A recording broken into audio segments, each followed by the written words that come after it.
Macca's Guides. Hey everyone, Macca here, and welcome to the beginning of Black Ops 6 Zombies. In this video, I'm going to show you how to grab the Wonder Weapon on the Liberty Falls map. Officially known as the Thrustodyne M23, most players are going to be most familiar with this as the jet gun. So let's go ahead and get started by loading in, and the first thing you're going to want to do is make your way to the bowling alley. You can get there in a variety of ways, but if you want to get there as quickly as possible, you'll want to go through the door to the left of the motel, and then just up this walkway you can find the bowling alley. Now once here, kind of directly in front of you where you enter on the right side of the bowling alley lanes, you'll find the water valve, and you can melee it or open it to basically see that you need a valve to start it. For the valve, we'll go to the flower shop on the kind of main intersection in the middle of the map.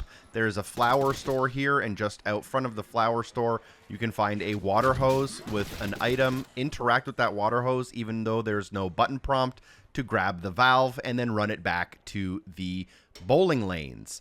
You can then attach the valve with the X button and then hold it in order to fill the water pressure. You actually have to stand there and hold it to fill it to 100%. You saw me fumbling it a little bit easier in co-op, but you can also do it at the end of a round if you're running it solo. And once that water pressure is filled, it should spit out the water pressure gauge, your first of 3 parts. Gauge acquired. Better keep it close in case we need it. Our next part can be found inside of the radio store. From where you spawn, it's down the street to the right-hand side, and it's called the Radio House Electronics Store. And you're going to need a mangler in order to get through the front door.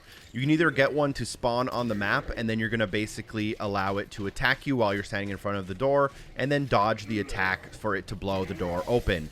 You can also use the Mangler Score Streak or the Mangler Reward from one of the trials to do it yourself, but once in the store, inspect all of the piles of electronics to find your next part, the electrical wires. That's the wiring for the jet gun. For the next step, we're going to need a specific item, which is the tool shed key. I've made my way up to the top of the hill where the church is so I could pack-a-punch a weapon, and here you'll want to go to the graveyard.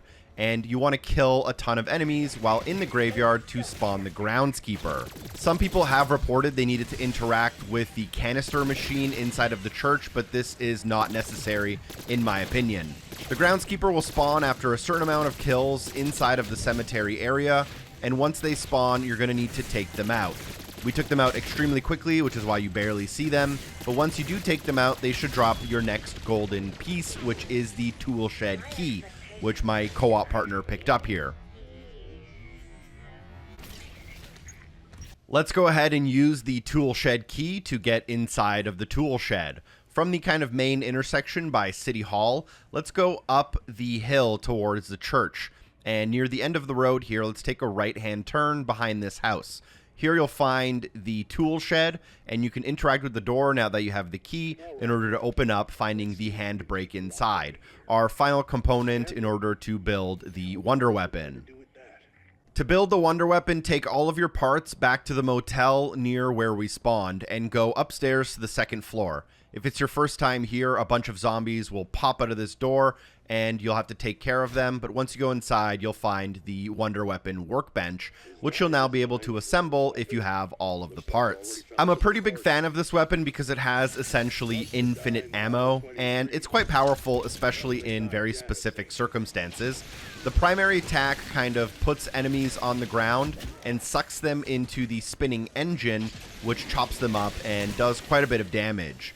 Additionally, the secondary attack allows you to use all of your ammo at once to do an area of effect attack, clearing out a large group of zombies in a circle around you. Exceptionally helpful for crowd control. Don't forget to drop a like on this video if you found it helpful. Special thanks to everyone on Patreon for supporting the show, and I'll see you in the next one. Peace.